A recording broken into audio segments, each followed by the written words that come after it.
Everyone, Daniel here from Twin Bytes with another quick tech tutorial for you.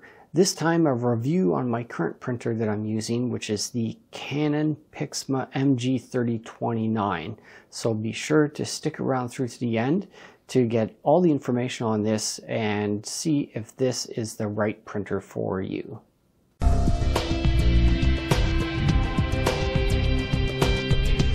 Alright, so before we get started, just a quick reminder, if you're new to this channel, subscribe if you haven't already, and be sure to ring the bell to be notified every time we come out with a new video, which I do tutorial videos every single week. Okay, so the printer that I am using here is the Canon Pixma MG3029. I've been using this for quite a while now, and it seems to be working pretty well for me. The only thing is, because it's an inkjet type printer, those you can really go through ink fairly quickly. Laser, typically you can have the ink last a lot longer, and then there's newer ones that will use wax, or even there's another one that is apparently uses the ink that you pour right into the printer, and that one now I can't think off the top of my head, but that'll be another one to do a review on at some point, that I helped a client set up, and apparently it's got some outrageous amount of paper and ink that it can go through in comparison to everything else. Alright, so let me give you some specs on this here to start with, and then I'll give you a little review and a close-up on the printer, which I have just here behind me. So one of the features they have is cloud connectivity, which means that you can connect to it through Dropbox, Evernote, and through your smartphone or tablet directly. So that really helps with when you're working on things that are in the cloud, you'll be able to print directly from these things. It has something called a hybrid ink system. So that combines the dye ink for vivid colors in combination with the black pigment ink for getting a higher sharp quality text. The maximum print resolution is 4800 by 600 dpi.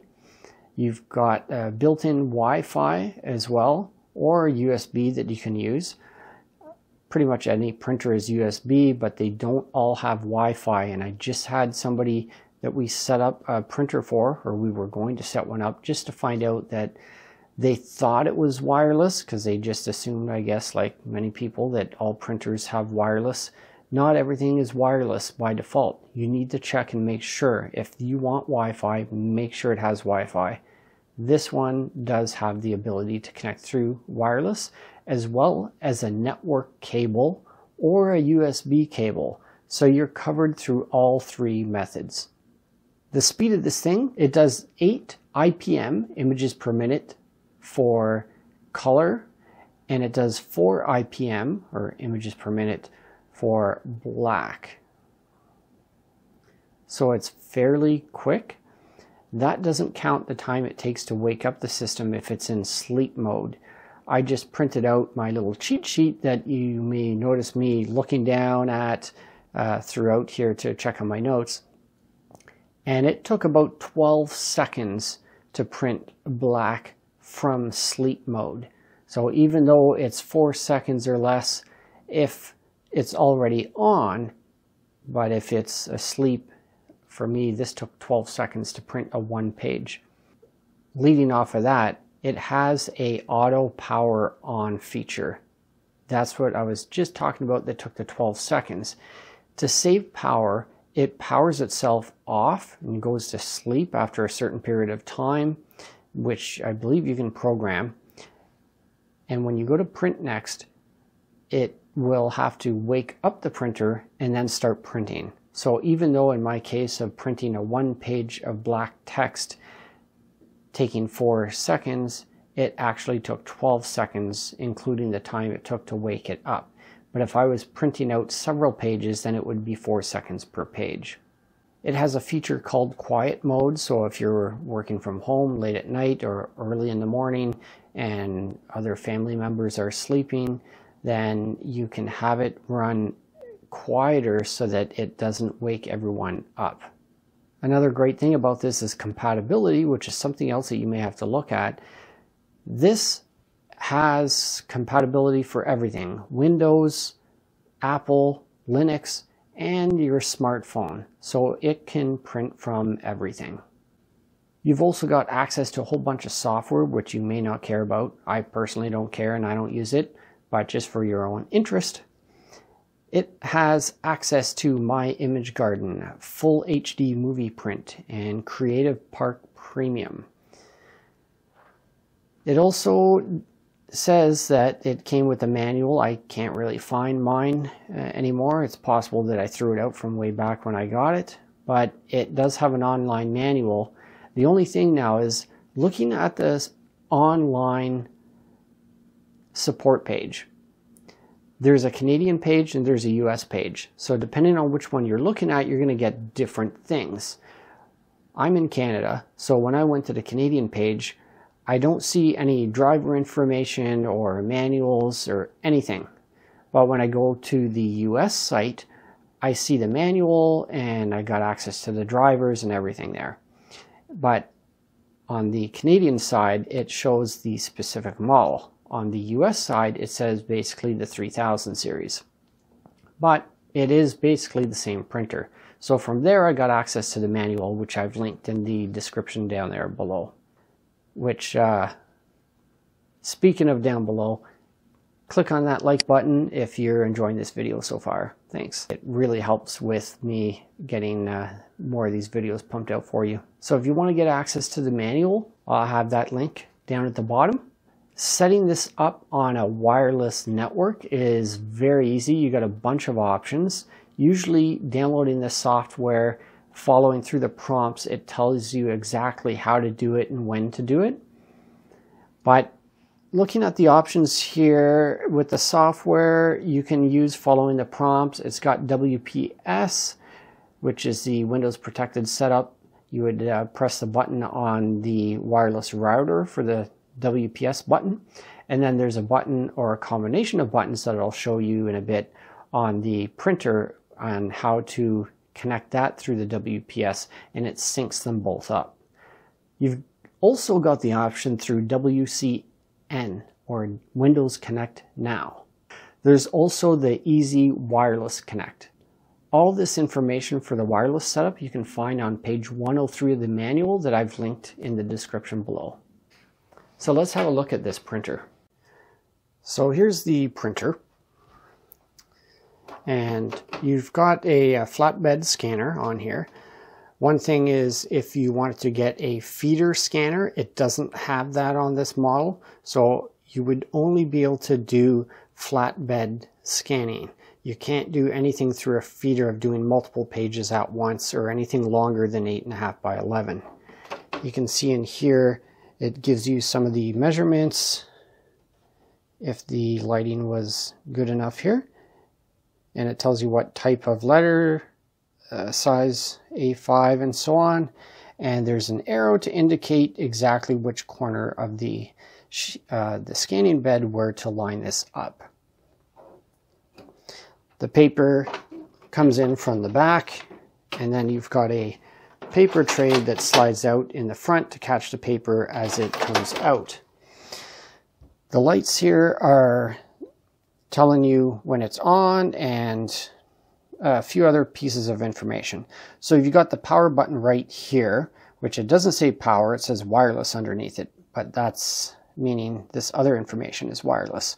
So the power button, you can turn it on and off from here, but you never really have to turn it off because it's set for auto off, and you never have to press it to turn it on when you want to print because, as I mentioned earlier, it has an auto on feature. Now the wireless here tells you how it's currently set up, if it's set up wirelessly through a network cable or direct like through a USB. The lights indicate how it's set up now, so I've got it set up through a network and direct.